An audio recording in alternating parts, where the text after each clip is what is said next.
Hi guys, today we're gonna do a 3-year review of the Kia. So, like as I said, we're gonna do a 3-year review. It's been a little over 3 years since we've had this car, and we're just gonna go over what I like, what I hate, like the reliability of the car, and then what I wanted again. So we're gonna go for a little drive. The car is kind of dirty, but I literally just washed this maybe like 30 minutes ago. But yeah. Oh, I already have the car on. Just put the seatbelt on. And let's go for a drive. Just gonna put my phone right here, just so I could. Alright, starting off, what I like about the car. As you saw on the outside, I really like the color paired with the orange daytime running lights. I love that look, the wolf gray and the orange headlights. It's pretty nice. Also like some of the features, like the lane keep assist, the adaptive cruise control. Yeah. So 2023, this car's a 2023 K5 GT line, and it has, as you can see, 72,000 kilometers. And so yeah, so in those 3 years, you know, 72,000 kilometers is pretty high.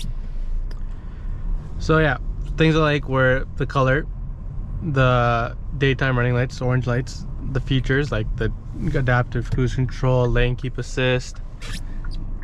So continuing on with things I like, so you know, driving around this car, you know, it's comfortable to drive. Like I can turn on, as I said, the lane keep assist. It's not hands-free, you have to keep your hands on it. Yeah, so driving around this car's good, you know, if you're using it as a daily, like you just gotta worry about the reliability. Trunk space is good, you know, you can go grocery shopping. You know, wouldn't really keep taller people in the back seat, you know, because they're not gonna fit. Now we're gonna go into things I don't like. The thing is, one of the things I don't like is the reliability of this car, which we'll go over in the next topic. Yeah, I don't like how the back seats also, I'm like 6'1.5", right? And I can't fit in the back seats. And even if I'm in the passenger seat, like over to this seat, right, like there's not much space behind me for anyone behind me. Yeah, now we're gonna move on to reliability. This is my thing. So basically this segment we're gonna talk about everything that's been wrong with the car since, you know, 3 years ago when we got this car. So when we first bought this car, the wipers, every time you would like turn the wipers on, there would be a little noise, right? It would sound like a wire was like loose and it was like hitting something. And that was when we bought the car, like right when we got it. And yeah, we went, you know, it was a wire, it got fixed. And also another thing when we bought this car was the dash was squeaking. So you'll be driving and I don't know if I can, it was like be a squeaking noise. Now it's fixed. And yeah, that's fixed. About, I think 2 years ago now, there was a problem with the tire, I think it was the cups. So yeah, the car would be, you'll be driving, the car's like shaking, you know, it didn't feel safe, right? So that also had to get fixed. Another time, I think it was like a couple months ago, sometime last year in 2025, I was driving and the whole car was rumbling. Like it felt like it was like driving straight and everything, but the whole inside was like rumbling. yeah, like I'll just be driving and it'd be like like the whole thing was shaking. Like I was shaking, the car was shaking, and took that in to get fixed. It was, I believe it was the engine cylinder number 2's spring. So that also had to go and get fixed. And then this car also always gets check engine lights. Like 2 days ago, I think 2 or 3 days ago, I got a check engine light on this car. It was there the day before yesterday. It was there yesterday. Today I got in this car, the car's gone. That's happened so many times before where the check engine light comes on and like after a day it just disappears. And then like as you can see, I don't have the check engine light anymore. The car's driving fine. Nothing's wrong with it. And yeah. Oh yeah, when the check engine light came on, there's a check engine light came on, when the check engine light came on, you know, we scanned the car and it was high idle. So the car is just idling higher. But I think it's all good now.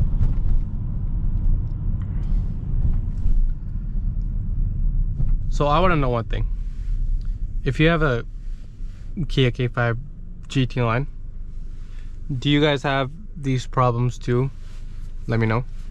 Yeah, also another thing is, I'm pretty sure I've talked about this in a review. As you can see over there, like right here, it's like peeling off, or it actually peeled off a bit, and then, you know, we glued it down.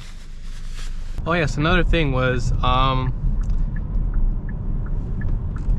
couple days ago I was driving and I was in a lane that I was ending, and there's a car back like next to me but a bit back, right? So I gave the car some gas, like get in front of him, and I went to go do that, and the car had absolutely no power, like no passing power. Like I'll show you guys when I turned, and I was like, that's weird. So I slowed down because I was like, I can't get in front of him because the car is like not giving me power to pass. And so I slowed down, got behind him, and then after that I turned onto a different road, and then I was like, let me see. So I gave it throttle and it was happening, and then at one point I was full throttle and it was going like slowly speeding up. Like I'll show you when I turn onto this road what it was doing. But yeah, so whatever, I got to wherever I was going. I came back like a couple hours later. I came back a bit later, and then the car was fine. Drove fine on my way home, whatever. But yeah.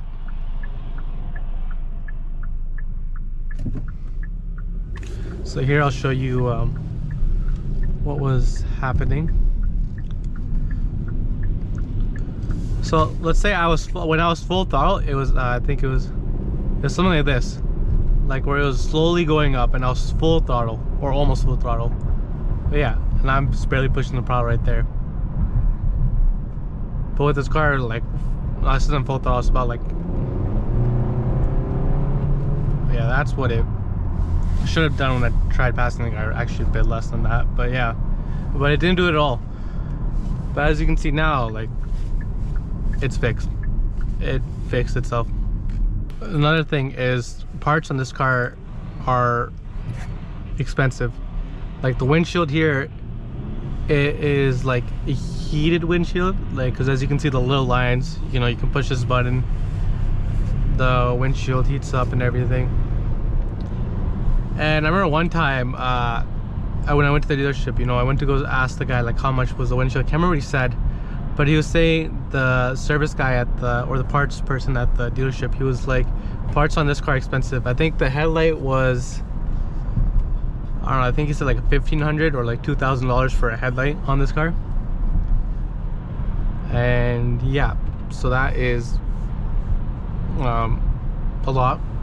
The fuel economy on this car, so right now on this drive, you know, I've been driving for 16 minutes. My average is 12.3, also because, you know, I gave it some gas, and I've driven about 5 kilometers. So let's see here. Oh, that's not what I wanted. Average is 14.4. So total average, you know, is 9.5 liters per 100 kilometers. So yeah, so in about a full tank, this car will do In the summer it'll do, I think, just like around 700. I think 700 is what it says when it goes on, but I don't think there's a way to actually check how much you do in one tank, because look, it's per drive. If there is a way that you can check, like every time you fill up, like how many, like for your trip, like let me know in the comments. But yeah, forgot that was on. In the winter, I think it does 500-600, I believe is what it said when I filled it up last time. Other thing, the sensors on this car, every time it snows, your sensors are gonna get blocked. So even if it's light snow or whatever, like anytime it's snowing or anything, the front sensors get blocked. So it's like you know, forward safety, you're gonna get the notifications like forward safety collision, whatever, like radar blocked. Yeah.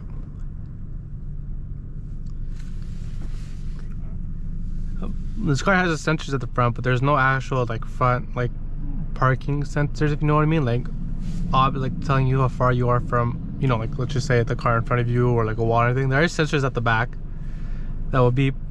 There's none at the front. Is that, you know, if you're not paying attention and the guy in front of you leaves, as you can see it says leading vehicles driving away, it will beep at you. But one thing about that is sometimes I'm parked, like I'm in a parking spot, I'm parked, and the guy in the row, like not, so I'll be on one side reverse parked, and then the guy on the other side will some guy will be backing up into the spot, and you know, the car will beep like, oh, leading vehicles driving away. But I'm parked in the spot, like the car's in park, you know, parking brakes on, everything, and it'll still beep that the guy is driving away, or the guy in the spot directly in front of me leaves, you know, it'll beep too. Alright, so we're gonna end off the video here with would I want this car again, and the answer is no. Like, I want to get this car and I don't want to have it again, and yeah. So, one off on that note, you know, if you have this car, let me know what, if you have a like Kia K5 or yeah, let me know what your experience is in below, and yeah, I'll see you guys in the next one.